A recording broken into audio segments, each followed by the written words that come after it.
Today, and before I start, I'd like to say that I am pro-choice on the debate over abortion for one simple reason. I believe women should have the right to do what they wish with their bodies, and that no law should deny them of this right. But women should have the right to choose whether she wants to give an abortion or not. That is where I stand. The debate over abortion has been an issue that currently seems to have no resolution. The separation of perspectives between pro-life and pro-choice is such that the issue of abortion will probably never fully become illegal or illegal. I'm going to discuss the standpoint of the pro-life argument and explain to you the standpoint of the pro-choice argument. Hopefully I shall be able to shed some light on this issue and make you more aware of the debate. Once I conclude my speech, I hope that you shall agree with me that the pro-life argument of the debate is, in my perspective, a little ridiculous, illogical, and in some cases impractical.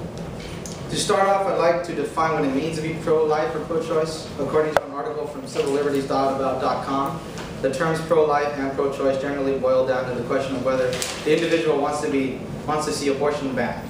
Pretty simple. Now, the pro-life perspective of the debate. Pro-life conservatives believe that the fetus is a human being. This is the central question to the whole debate. It is popularly believed by pro-life conservatives that life starts at conception. Because pro-life conservatives do believe a fetus is a human being, they see abortion as a way of killing individuals. Another quote from the same article is, if one believes in an immortal soul and is implanted at the moment of conception, and a personhood is determined by the presence of that immortal soul, then there is little difference in effect between terminating a week-old pregnancy or killing a living, breathing person. Another quote from BibleQuery.org, murder by abortion or any other name should be illegal in a moral society. Pro-life conservatives believe that the fetus has a soul and therefore must be cared for and preserved because life is sacred. This ideology is known as the sanctity of life. According to an article from womensissues.about.com, since life begins at conception, abortion is akin to murder as it is the act of taking human life. Abortion is in direct defiance of the commonly accepted idea of the sanctity of human life. Pro-life conservatives also think that there are negative psychological effects to having abortions.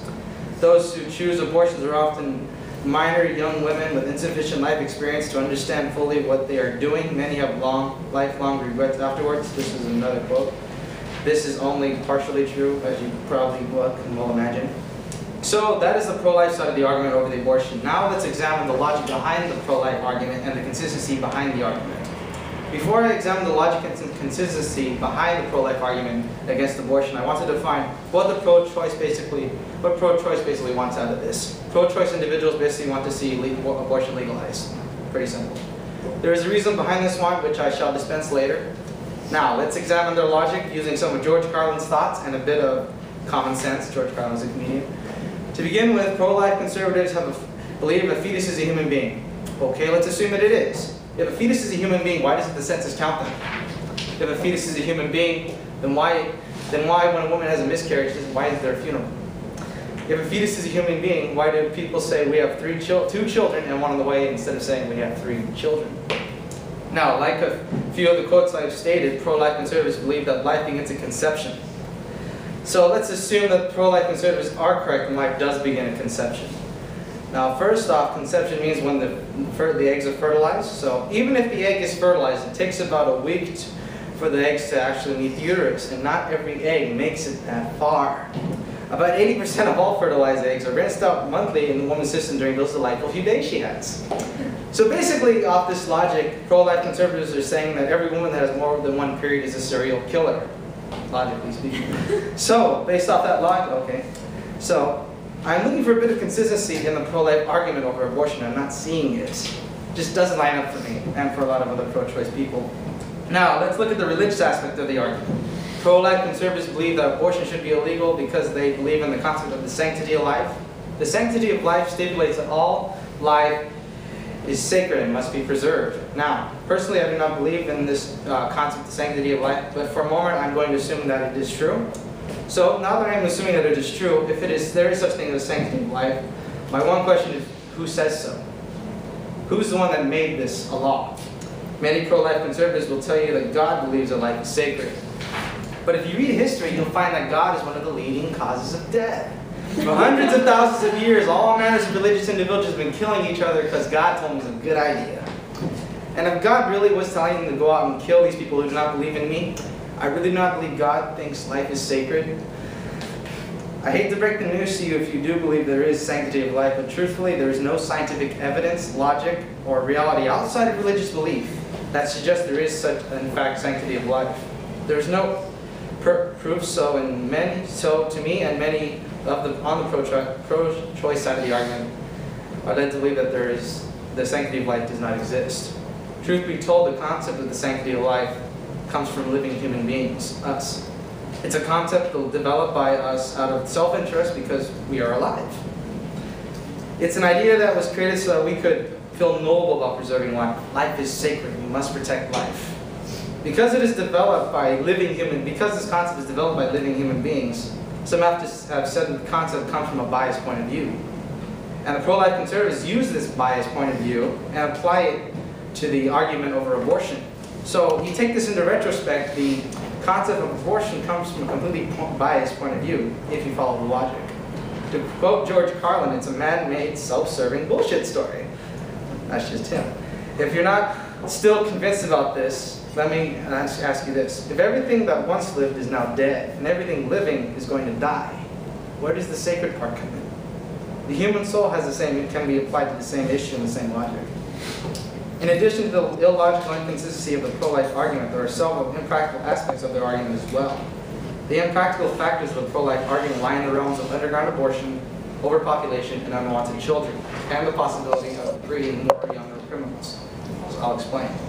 If abortion does become globally illegal, then all abortions will go underground. This will bring about terrible health hazards for women, which is kind of obvious. Many women will and can die from underground abortion operations that are not done properly. There's a good example from the movie Cider House Rules when a doctor comes across a woman who is outside and she seems to be dying from like a fever, and they find a rusted hook lodged in her uterus from a guy trying to do it in a back room an alley abortion, and she ends up dying. It's an example from a movie, but it's something that does happen and has happened. Can't happen. Women will find ways to get abortions. It's like any other thing that goes illegal. People will find a way to get them done. And if pro-lifers win the debate and abortion does become legal, there will be many women having unwanted babies and children. And if this happens, there are two things that will occur. Many children will be put up for adoption, opening the increase of possibilities of the children growing up in unloved foster care. Being adopted into an abusive family, it does happen, and possibly living out their lives with psychological damage. This psychological damage can lead to a child becoming a delinquent and criminal. It's possible, not a direct effect, but it is possible, meaning that there's possibly more criminals on the street. And finally, we have just surpassed a population of 7 billion people living on this planet. And if abortion were to become illegal globally, it's an obvious chance that there's going to be more people losing up with more of its sources. And it's a bit cold to say this, but abortion is kind of like a stress reliever in that effect. It's not a big stress reliever, but it is a stress reliever. So, with all this taken into account, I hope you guys can see why the abortion should not be illegal. And thankfully, it's not in all places. The debate over abortion is an ongoing aspect of society that does not seem like it will reach an impasse. I hope you have seen the theological aspects of the pro-life argument and the inconsistencies in itself and with society. Abortion is something that should be legal in all areas of the world so that women have the choice to acquire an abortion or not. As I stated earlier, I believe women should have the right to choose what they want to do with their bodies, especially when the situation involves pregnancy. There should not be a law limiting this right.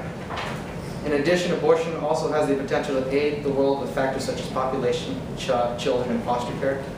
Abortions are a very logical answer to a relatively bad situation in some respects, so why should we deny? Thank you.